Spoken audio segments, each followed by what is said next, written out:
What if I told you that the FIA just checked George Russell's car? And what they found is not illegal but strange enough to leave Ferrari completely shocked. Because after the sprint classification, the stewards analyzed the cameras, radios and complete data of the Mercedes W17. And although they did not detect any technical infractions, what appeared in the telemetry began to raise uncomfortable questions within the paddock.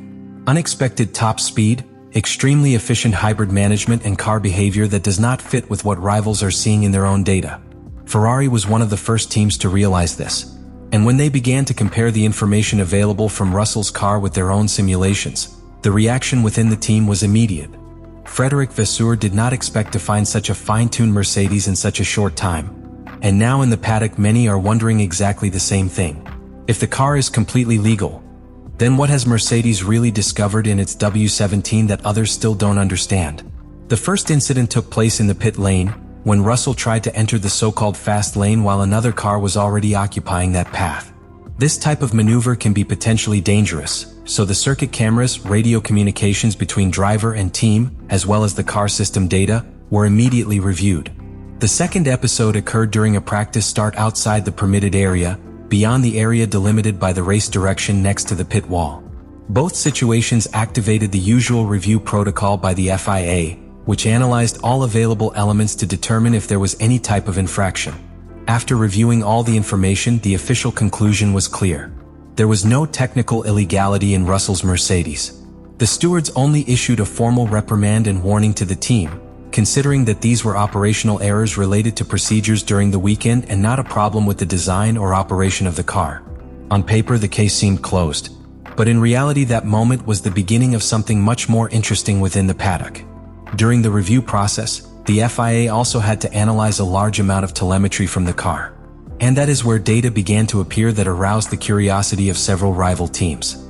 When some of that information began to circulate within the paddock, some engineers noticed that the behavior of the Mercedes W17 at certain points of the lap was particularly striking.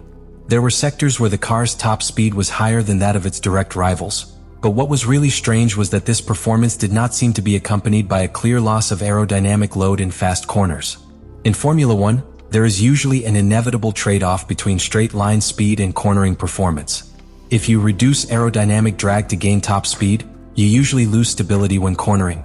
However, the Mercedes data seemed to show a very well-optimized combination of both aspects. The car maintained good traction in slow corners, stability in fast areas, and at the same time a very competitive top speed on the straight. That mix is precisely what caught the attention of engineers from other teams, because finding that balance is one of the most difficult tasks in the development of a single-seater. But the surprise didn't end there. Another aspect that appeared in the data analysis was the way in which the Mercedes managed the energy of the hybrid system. At certain points on the circuit, the car recovered energy extremely efficiently without losing acceleration, while at other times it released electrical power right in the areas where it was most needed to maximize straight-line speed. This energy management seemed to be very well synchronized with the aerodynamic behavior of the car, creating a combination that allowed the W17 to maintain a very consistent pace throughout the lap. When these patterns began to be analyzed more closely within the paddock, Ferrari was one of the teams that paid the most attention to what was happening. From Maranello, they expected that the differences between the leading teams would be much smaller at this stage of the season. However, when comparing their own data with the observed performance of the Mercedes, they began to realize that the W17 appeared to have an extremely well-integrated technical package under the new rules. For the Ferrari engineers, Russell's car was not only performing well, but seemed to take advantage of every part of the regulations in a very efficient way. This explains why the reaction within the Italian team was so strong. Ferrari boss Frédéric Vasseur did not expect to encounter such a competitive Mercedes so early in the season. After analyzing the data and what had been seen on the track, a question began to arise within the team that many in the paddock began to repeat in a low voice. If Russell's car is completely legal, how has Mercedes managed to find such optimized performance in so many areas at the same time? And this is where the story really begins. Because the FIA has made it clear that there is no illegality in the W17. But at the same time, the data that has been revealed shows a car that appears to be performing better than many rivals expected. And in Formula One, when one team finds a technical combination that the others don't yet fully understand, that's often the start of a technological battle that can change the course of the entire season. After the FIA confirmed that George Russell's Mercedes did not present any technical illegality, the conversation within the paddock did not die down. In fact, the opposite happened. As soon as the W17 performance data began to circulate, several teams began to analyze it with a magnifying glass, trying to understand what exactly Mercedes was doing to achieve such balanced behavior on the track. And this is where the real problem appears for Ferrari, because what Mercedes seems to have achieved is not a simple improvement in a single area of the car, but an extremely precise integration of several key elements of the car. Frédéric Vasseur and his team knew that this could become a serious problem if they could not react quickly. In Formula One, when a rival finds a structural advantage within the regulations, the rest of the teams have to decide between two paths: try to copy that solution or look for a completely different alternative that allows them to recover the lost performance. Neither option is simple, and both require development time. Therefore, what began as a simple review by the FIA ended up provoking a much deeper reaction within the paddock. Because although the Federation made it clear that Russell's car is completely legal, the data revealed suggests that Mercedes could have found a particularly efficient way to exploit the current regulations. And if that interpretation is correct, Ferrari will not only have to improve its car, it will have to first understand exactly what Mercedes has discovered. The true magnitude of what was happening began to be understood when Ferrari finished analyzing all the information available after sprint qualifying. Until that moment, there was still hope within Maranello that the Mercedes performance could be related to specific circumstances of the circuit or to a very specific operating window. But the deeper they dug into the data, the more evident it became that the W17 was not performing well by chance, but because there was a level of technical integration behind it that Ferrari did not expect to find so early in the season. Frédéric Vasseur was one of the first to realize the real dimension of the problem. Since arriving at Ferrari, he had worked to stabilize the team, improve internal processes and reduce the strategic errors that for years had affected the team's performance. But the challenge that was being revealed now was different. It was not a mistake in the pits or a bad decision during a race. It was something much deeper. Mercedes seemed to have found an interpretation of the regulations that allowed them to get more performance out of the entire car package. An intensive analysis phase then began within the Italian team. The engineers reviewed the behavior of the Mercedes on the track sector by sector, comparing their own simulations with the data they had been able to observe during the weekend. What they found reinforced the initial sensation. The W17 wasn't just fast on a straight line or efficient in fast corners. Their advantage seemed to be in consistency of performance throughout the entire lap. This means that the car maintained a very stable aerodynamic balance, something that greatly facilitates the driver's work and allows each phase of acceleration and braking to be better exploited.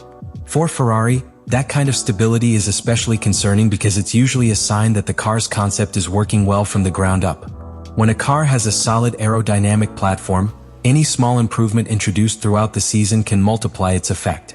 In other words, if Mercedes has got the W17 concept right, the car's development potential could be very high for the rest of the championship.